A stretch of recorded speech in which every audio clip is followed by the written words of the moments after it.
Jadi ada seorang pengusaha hebat, katanya sih disantet. Dan gara-gara disantet, akhirnya dia jadi stres terus gitu dengan pekerjaannya. Dia akhirnya nggak bisa mikir, dia nggak bisa apa. Dan datang ke dokter, bawa ke psikolog. Psikolog bilang sebetulnya, it's okay gitu, dia okay gitu. Tapi dia bilang, no, I'm not okay gitu. Kenapa? Santet tingkat kedua, tingkat menengah. Santet satu negara.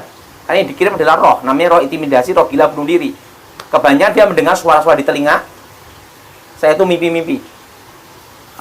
Itu sekalipun dikasih dokter psikolog, dikasih obat satu tronton, nggak bisa Pak gitu.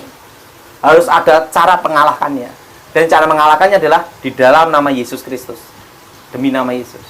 Wow, lihat seluruh kasih dalam Tuhan.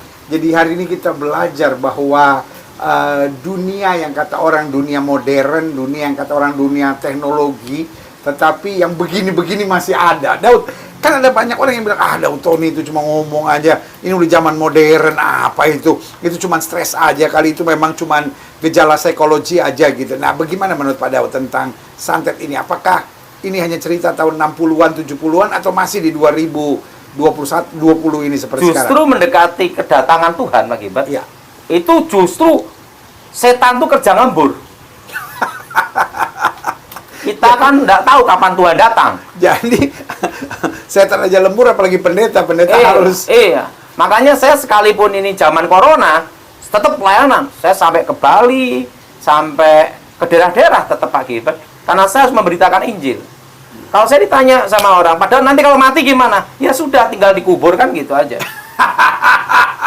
Penting saya memberitakan Injil. Tapi orang Papua bilang begini, kebetulan kita di Honai kayak begini. Jadi orang Papua bilang begini, kakak kau pikir mati gampang kah? Gitu.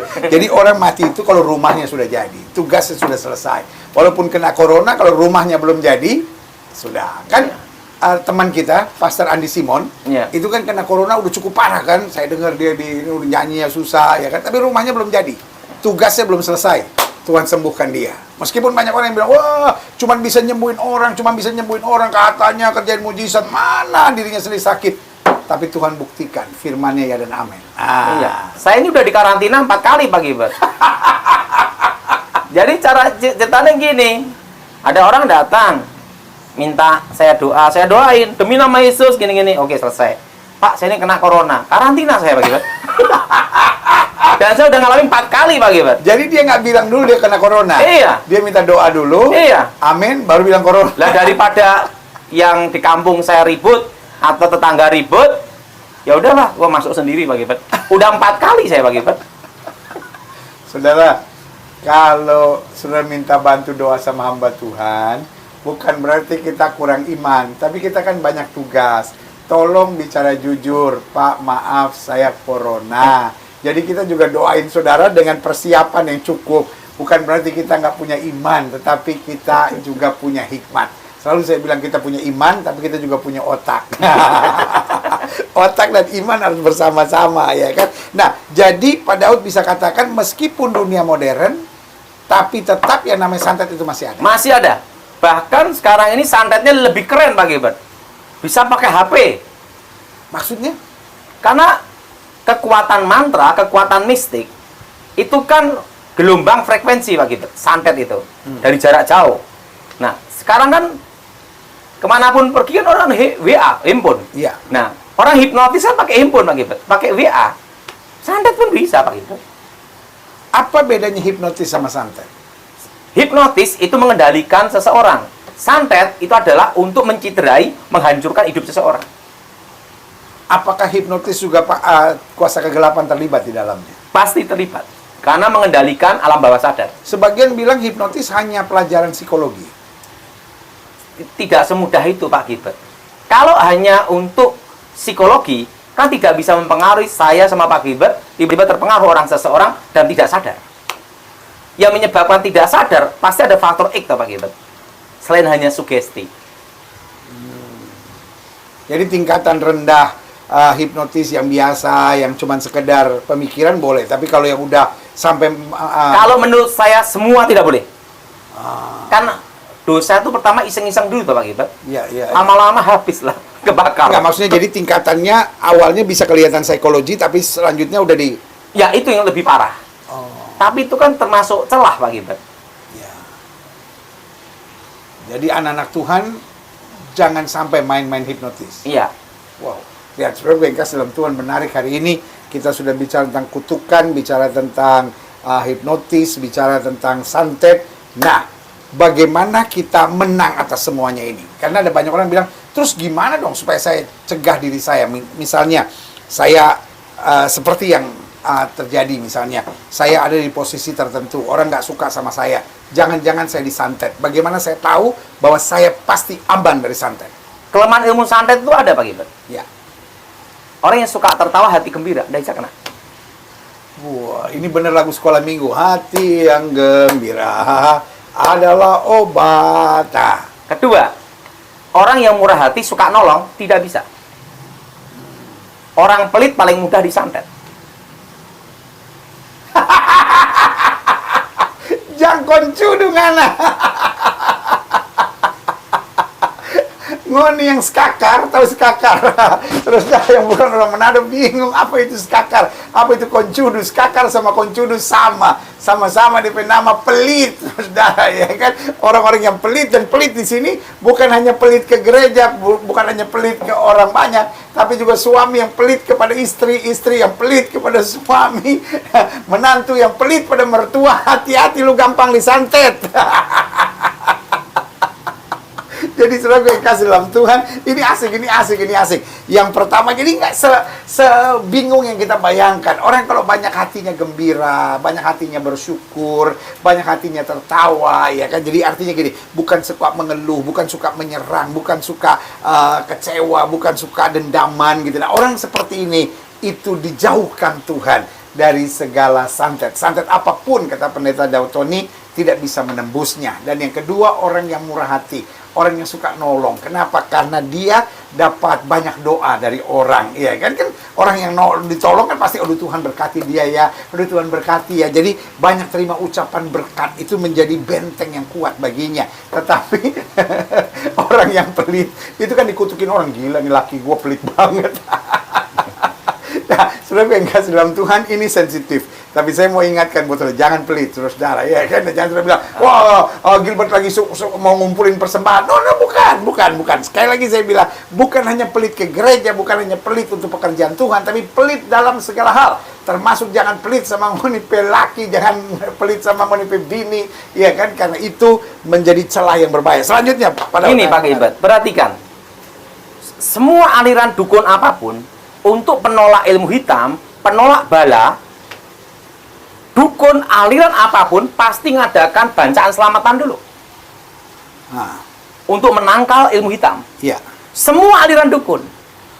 Nah, tujuannya apa? Supaya orang-orang miskin ini makan. Pada waktu orang-orang miskin ini makan, terjadilah hukum takdir. Orang yang suka, siapa yang menabur, dia yang menuai. Dan ada satu hukum, orang yang menaruh belas kasihan ke orang-orang miskin, Ya. sesungguhnya memiutangi Tuhan. Iya, betul.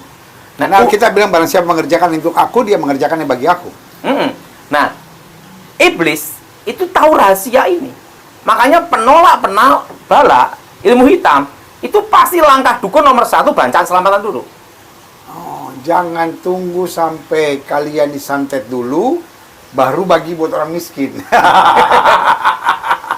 Jadi waktu kita berbagi, maka pada saat yang bersamaan kita buka pintu gerbang sorga untuk dicurahkan dalam kehidupan kita. Haleluya. Terus itu bukan masalah mantranya, bukan. Tapi hukum takdir suatu garis. Orang yang menaruh belas kasihan ke orang-orang miskin, memiutangi Tuhan. Itu hukum takdir udah.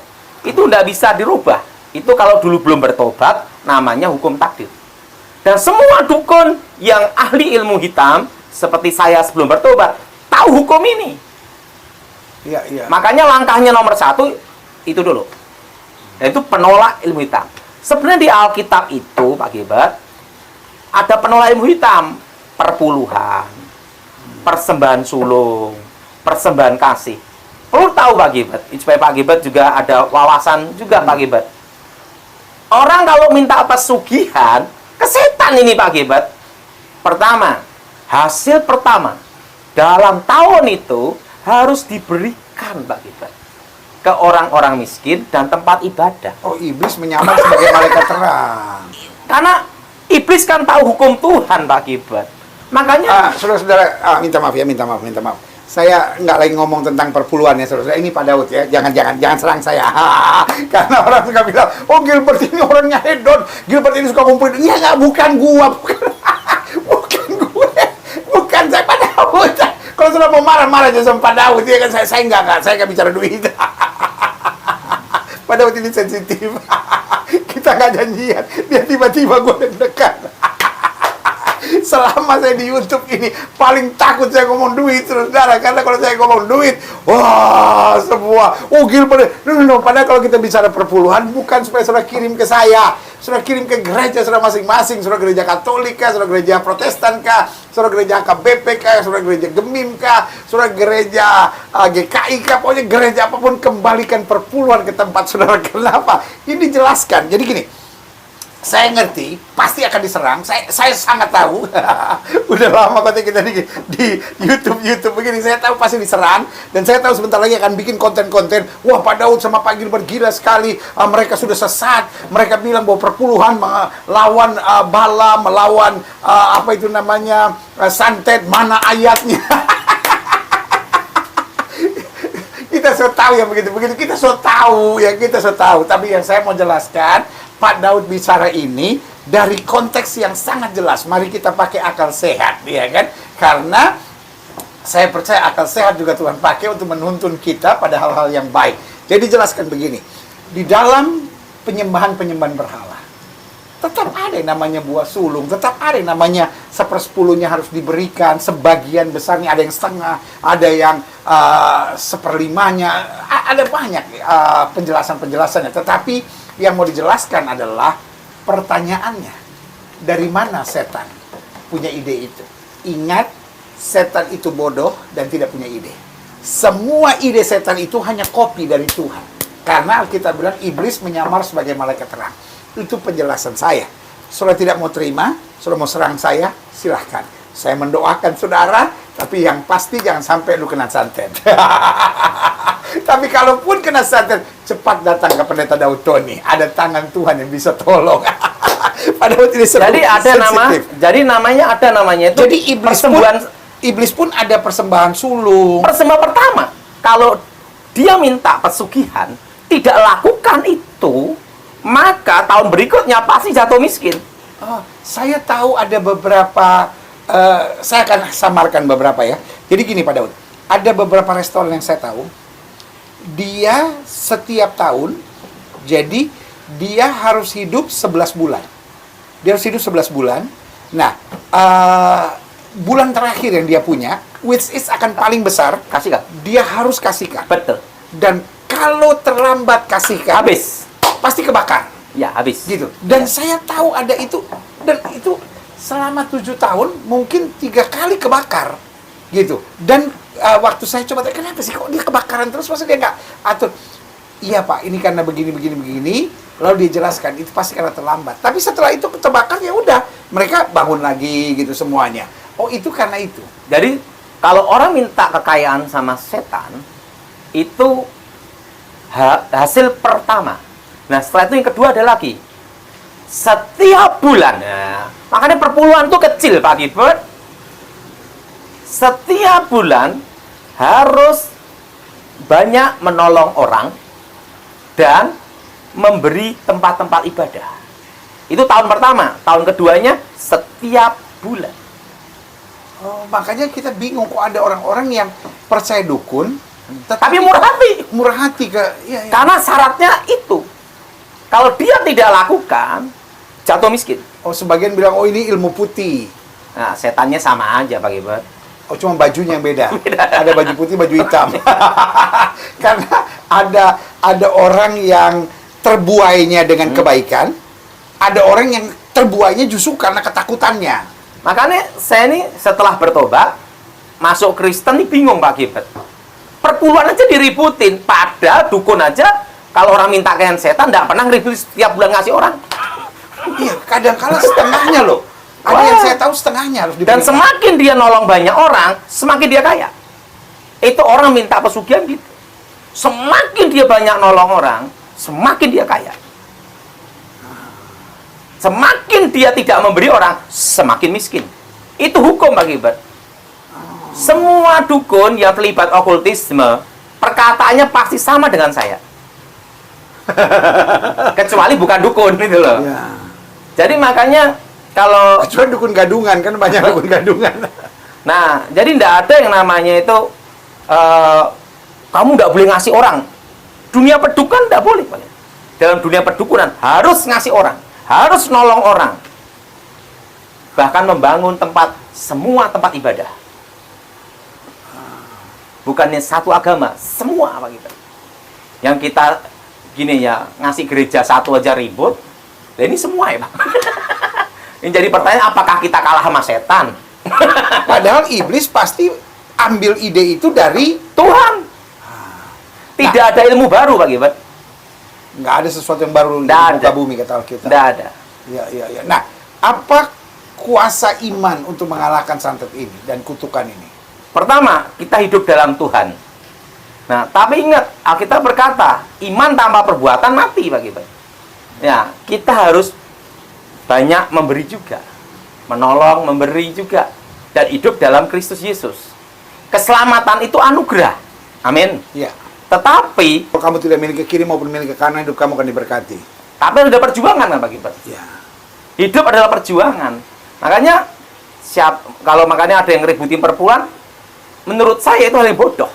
Bukan hanya perpuluhan, Daud. Hari-hari ini juga ada banyak orang ributin kalau pendeta bicara tentang berkat. Jadi kalau pendeta bicara tentang, oh hidup kamu akan diberkati. Wah, apa itu? Itu aliran kemakmuran gitu. Jadi kayaknya orang Kristen nih harus miskin. Orang Kristen harus sederhana.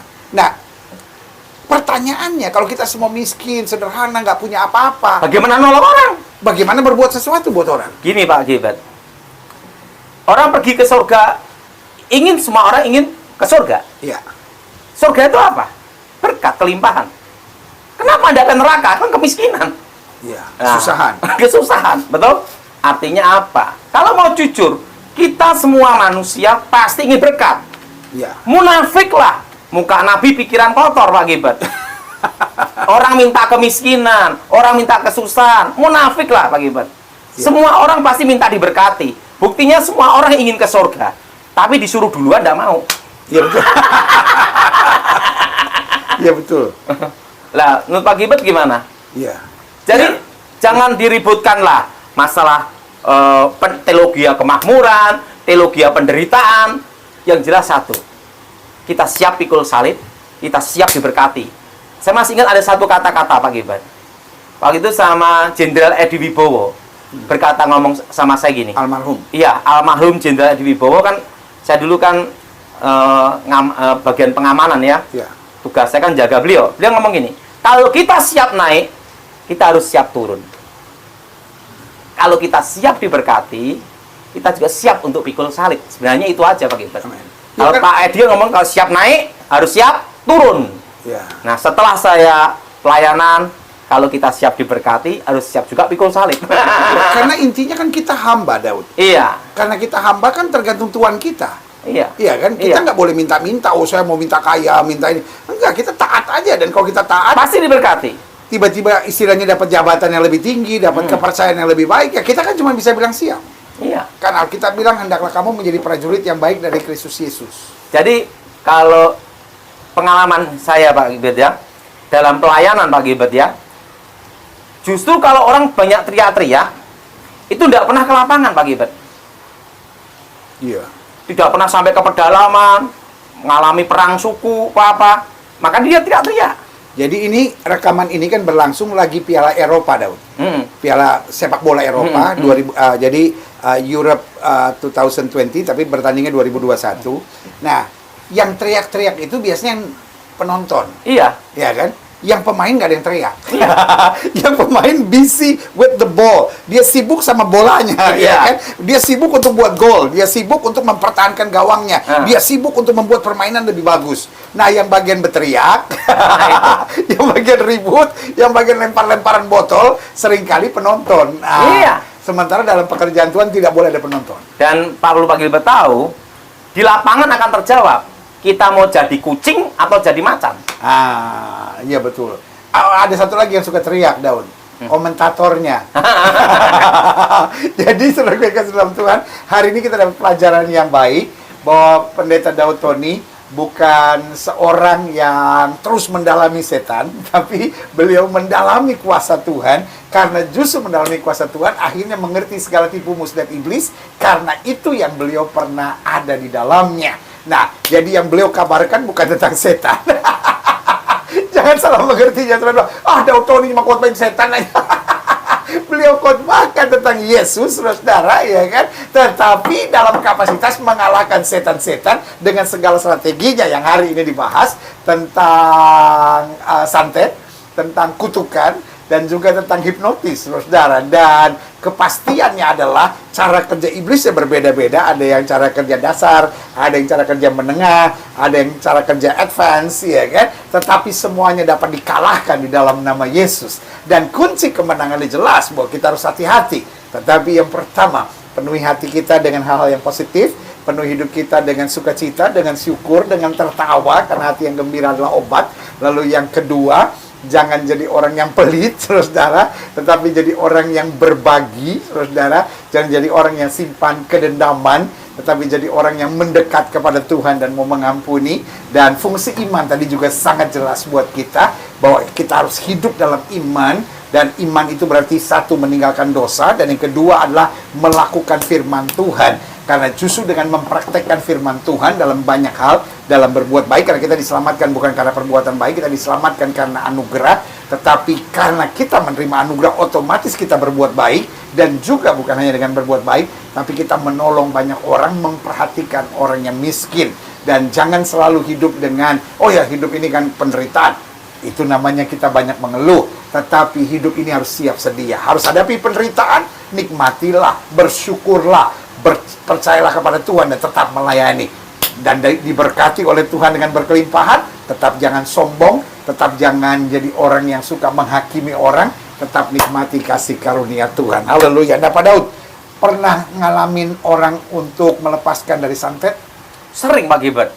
Saya sudah nanganin kasus okultisme, Pak Gilbert, itu ribuan, sampai saya lupa, Pak Gilbert. Oke. Apa yang paling seru? Semua itu tak perhatikan, Pak Gilbert, ya.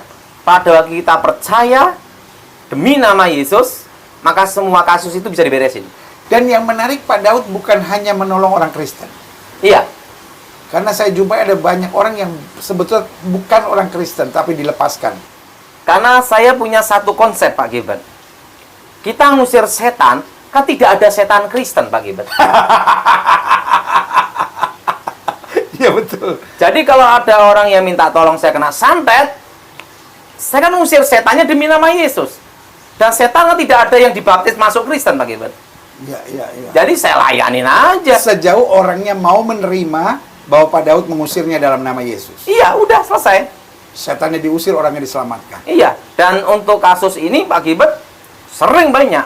Bahkan orang-orang penting juga saya layanin. Tapi tidak boleh disebutkan, Pak Gilbert, ya.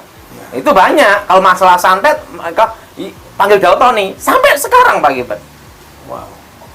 Dari orang-orang penting negeri ini, Pak Gilbert, kalau urusan santet, agamanya apa saja, saya dipanggil. Wah, luar biasa. Apa pesan Pak Daud bagaimana untuk menjauhkan diri kita dari santet? Pertama, jangan hidup dalam perzinahan. Kedua, harus tahu antinya. Yaitu apa? Hidup dalam Tuhan, tapi ada tapinya. Jangan pelit-pelit. Dan lakukan perintah Tuhan. Contohnya di Alkitab, ada perpuluhan, ada persembahan sulung. Dan nggak usah diributin. Kalau nggak mau, ya diem aja udah. Saudara kasih dalam Tuhan, intinya adalah roh di dalam kita lebih besar dari roh yang ada di dunia ini. Intinya adalah bersyukur kita punya Tuhan dalam hidup kita. Yesus kita dahsyat dan luar biasa. Iblis ada di bawah telapak kaki orang percaya. Jangan sampai anak-anak Tuhan disantet. Jangan sampai anak-anak Tuhan percaya bahwa santet itu lebih besar. Kalaupun itu sedang saudara hadapi, lawan dengan iman yang teguh, maka dia akan lari.